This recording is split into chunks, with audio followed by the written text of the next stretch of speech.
ఇద్దరు హీరోలు క్లాష్కు దిగితే వచ్చే కిక్కే వేరు. కానీ ఈసారి దసరాకు జరిగే క్లాష్ అంతకు మించి జరగనుంది. అదెలా అంటే హీరోలు వాళ్ళే, డైరెక్టర్లు వాళ్ళే. దీంతో ఆ క్లాష్ ఎలా ఉండబోతోంది అనేది సౌత్ మొత్తం ఆసక్తికరంగా మారింది.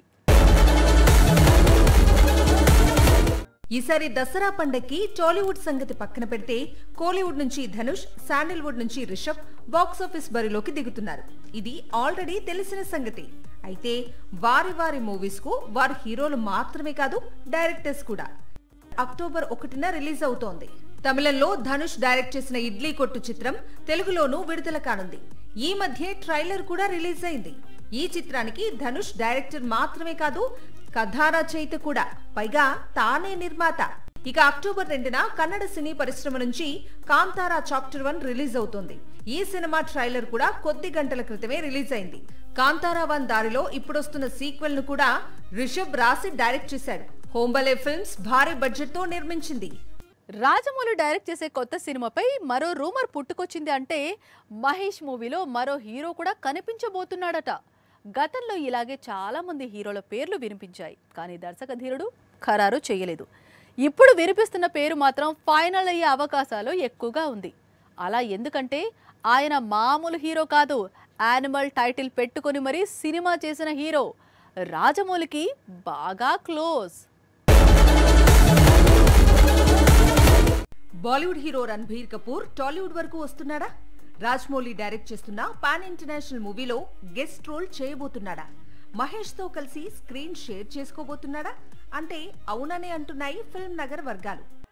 మహేష్ మూవీలో రణబీర్ అయితే పూర్తి స్థాయి క్యారెక్టర్ కాదని, కేవలం సెకండ్ హాఫ్ లో కొద్ది నిమిషాలు మాత్రమే యానిమల్ హీరో కనిపిస్తాడట. ప్రస్తుతం ఈ రూమర్ టాలీవుడ్ తో పాటు బాలీవుడ్ ను షేక్ చేస్తోంది.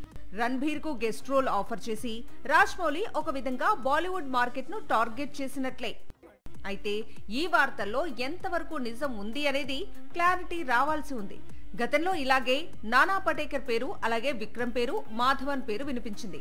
కానీ ఎవరూ కూడా సెట్ లోకి అడుగు పెట్టలేదు. రాజమౌళి సినిమాలో నటిస్తున్నట్లు ఫోటోలు కూడా లీక్ కాలేదు. సో రణబీర్ పై వచ్చిన రూమర్ నిజమో లేదో తెలియటానికి మరికొంత సమయం పడుతుంది. అయితే రణబీర్ కు ఇటు మహేష్ తోనూ అటు రాజమౌళితోనూ సాన్నిహిత్యం ఉండటంతో ఈ రూమర్ లో ఎంతో కొంత నిజం ఉండొచ్చు అని ఫిల్మ్ నగర్ వర్గాలు చెబుతున్నాయి. మొదట తెలుగు తెరపైనే కనిపించింది. టాలీవుడ్ నుంచే కెరీర్ మొదలైంది. బాలీవుడ్ నుంచి ఆఫర్ రాగానే వెళ్ళింది. ఆ తర్వాత కనిపించడం మానేసింది. ఒక దశలో బీటౌన్ ను రూల్ చేస్తుందనుకున్న హీరోయిన్ ఇప్పుడు అవకాశాలు లేక బెంగగా కనిపిస్తోంది. అందుకే కెరీర్ ఎక్కడైతే బిగిన్ అయితే అక్కడి నుంచే మళ్ళీ మొదలు పెట్టాలనుకుంటోంది. మహేష్ తో 1 నేనొక్కనే వెండితెరకు పరిచయం అయ్యి, అలాగే నాగ చైతన్యతో దోచే చిత్రాలు చేసింది కృతి. రెండు కూడా టాలీవుడ్ లో తన కెరియర్ కు హెల్ప్ కాకపోవడంతో, పైగా ఢిల్లీ అమ్మాయి కావడంతో హ్యాపీగా ముంబై ఫ్లైట్ ఎక్కేసింది. 2015 నుంచి అక్కడే ఉంటుంది. హిందీ ఇండస్ట్రీలో కృతికి కొన్నాళ్ళు బానే నడిచింది.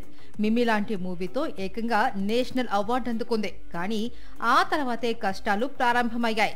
వరుసపెట్టి ఫ్లాప్స్ కంటిన్యూ అయ్యాయి. ఇందులో ఆదిపురుష్ లాంటి ఫ్లాప్ కూడా ఉంది. ఇంతలో తేరే బాంబ్ తో మేం ఐసా ఉల్జా జియా కాస్త రిలీఫ్ ఇచ్చింది. ఇక అక్కడి నుంచి కెరియర్ ను జాగ్రత్తగా ప్లాన్ చేసుకోవడం మొదలు పెట్టింది. కృతి బాలీవుడ్ కెరియర్ గురించి ఇంత అర్జెంటుగా ఎందుకు డిస్కషన్ అంటే ఆమె మళ్లీ టాలీవుడ్ కి తిరిగి రావాలి అనుకుంటుంది.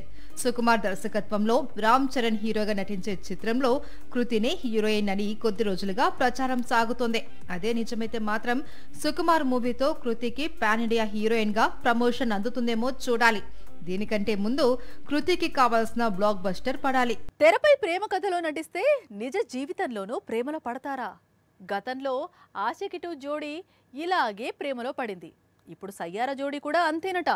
ఇప్పటి వరకు ఈ విషయాన్ని దాచారట. నిజానికి ఇద్దరు పీకల్లోతు ప్రేమలో మునిగి తేలుతున్నారట. ఇప్పుడిప్పుడే అయితే అఫీషియల్ చేయరట. ప్రస్తుతం వీరు లవ్ స్టోరీ బీటౌన్ ను షేక్ చేస్తా ఉంది. సయ్యారా జోడీ అహాన్ పాండే, అనిత్ పడ్డా గురించి ప్రత్యేకంగా చెప్పుకునేదేముంది? కెరియర్ బిగినింగ్ లోనే బిగ్ హిట్ కొట్టారు. తమదైన నటనతో ముందు థియేటర్స్ ను షేక్ చేశారు. ఇప్పుడు ఓటీటీలో ఎంట్రీ తర్వాత సేమ్ సీన్ రిపీట్ చేస్తున్నారు. ఎక్కడైనా ఈ జోడీకి ఎదురు లేదు. అందుకే రియల్ లైఫ్ లోనూ ఈ జోడీ ఒకరిని విడిచి మరొకరు ఉండలేకపోతున్నారట. సయ్యారా జంట ప్రేమలో పడ్డారట. ప్రస్తుతం కోర్టు సినిమాలో ప్రేమలో పాట పాడుకుంటున్నారట. కాస్త ఆలస్యంగా వీరి ప్రేమ కథ బయటకొచ్చింది. ప్రస్తుతం బాలీవుడ్ ను షేక్ చేస్తోంది. బాలీవుడ్ కు ప్రేమ కథలు కొత్త కావు. అయితే షూటింగ్ టైంలో పుట్టే ప్రేమ రిలీజ్ టైం కు బ్రేకప్స్ తో ఎండ్ కార్డు పడుతోంది. దీంతో ఫ్యాన్స్ కు కూడా క్యూరియాసిటీ తగ్గిపోతోంది. గతంలో ఆషికీ 2 చిత్రీకరణ సమయంలో ప్రేమలో పడ్డారు. కొన్నాళ్ళు లవ్ బర్డ్స్ గా తిరిగారు. అంతలోనే బ్రేకప్ చెప్పుకున్నారు. ప్రస్తుతం చేరో దారి చూసుకున్నారు. కనీసం కలిసి సినిమా చేసేందుకు డేట్స్ ఇవ్వనంత హేట్ వీరిద్దరి మధ్య కంటిన్యూ అవుతోంది. ఆగస్టు 14 అంటే నెలన్నర రోజుల క్రితం వరకు లోకేష్ కనకరాజ్ కోలీవుడ్స్ బిగ్గెస్ట్ డైరెక్టర్. తన పేరు మీదే ఒక యూనివర్స్ క్రియేట్ చేసిన గ్రేట్ మేకర్. రజనీకాంత్ మాటల్లో చెప్పాలంటే తమిళ రాజమౌళి.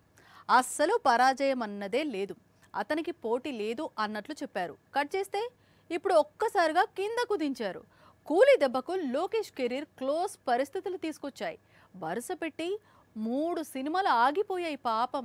లోకేష్ కనగరాజ్ డైరెక్ట్ చేసిన కూలీ అంచనాలను అందుకోలేకపోయింది.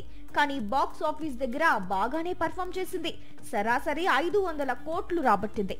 సన్ పిక్చర్స్ అయితే ఏకంగా కలెక్షన్స్ 600 కోట్లు దాటాయని చెప్పింది. కూలీ ఈ రేంజ్ లో హంగామా చేసిన కూలీ తీసిన దర్శకుడు లోకేష్ కనగరాజ్ పరిస్థితి దారుణంగా ఉంది. కూలీ రిలీజ్ కి ముందు తాను డైరెక్ట్ చేస్తాడని ప్రచారం సాగిన ప్రాజెక్టులన్నీ ఆగిపోతున్నాయి.